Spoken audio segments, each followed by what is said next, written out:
Where will Ty Simpson land in the 2026 NFL Draft? Let's dig in. Alabama quarterback Ty Simpson has been the most controversial name in the 2026 NFL Draft.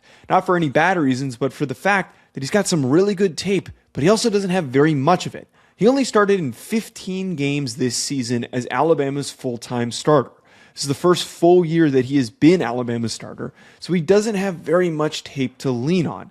Very rarely do we see quarterbacks with such little experience succeed in the NFL, making him a very volatile prospect to discuss, because if the highs are what we get from Ty Simpson in the NFL, he can be a solid starter. But if the lows end up hitting, then he's probably not going to last very long, or he's just going to be a backup in the league. We're going to dig into 3 teams that make the most sense to pick Ty Simpson based on which teams have the most likely odds to pick him. But before we dig into those best landing spots, let's talk about his actual projection. I personally believe that Ty Simpson deserves to go in the first round of this year's draft. He, to me, reminds me a ton of Brock Purdy. Brock Purdy is not a premier elite level starting quarterback, but he's perfect for Kyle Shanahan's system and does everything right to keep the offense flowing around him.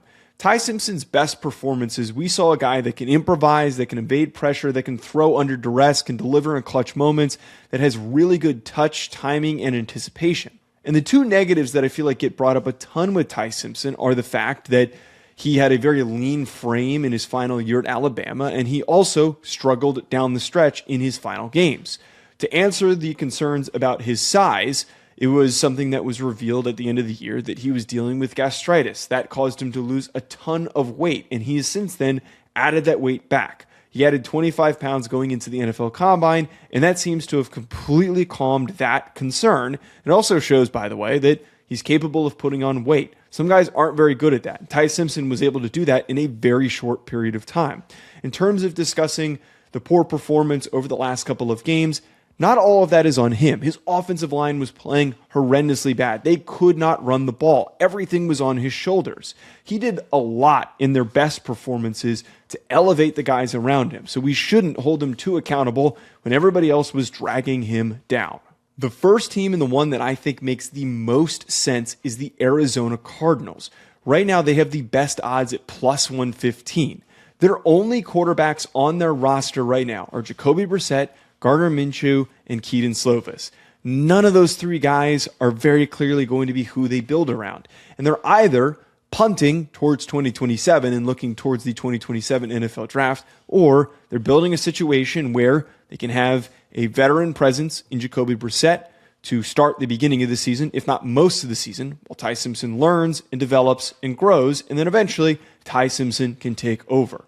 I feel like it makes a lot of sense for the Arizona Cardinals to trade back into the first round with their early second round pick to end up plucking Ty Simpson and ending up having the right infrastructure over the next few years to build around him. Ultimately, I think that the best approach and best range for Simpson to get picked is somewhere at the end of the first round. We'll see if that ends up coming to fruition, but it seems pretty logical for Arizona to come back in and to end up picking him there. Next, at plus 800 odds, Simpson makes a lot of sense to end up with the Pittsburgh Steelers. At pick 21, it would be the perfect range to select, but most importantly, not only have the Steelers struggled mightily to find a young quarterback to build around, they also just don't have a solution for who's going to start for this team this upcoming year. Mason Rudolph and Will Howard are the only 2 quarterbacks on roster.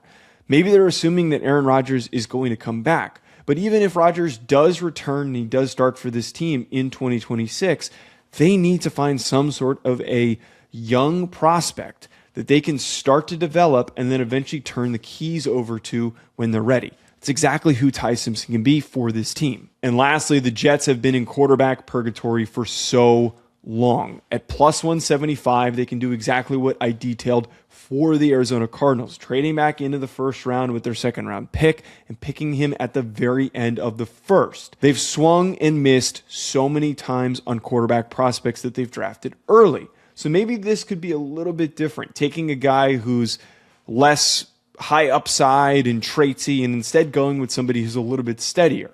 And more importantly, they ended up going and adding a strong security blanket that can start for most of the year, that being Geno Smith. Now, I don't expect Geno Smith's going to do very much. I don't think he's going to be very good for the Jets this upcoming year, but he at least is a starting capable quarterback in the league.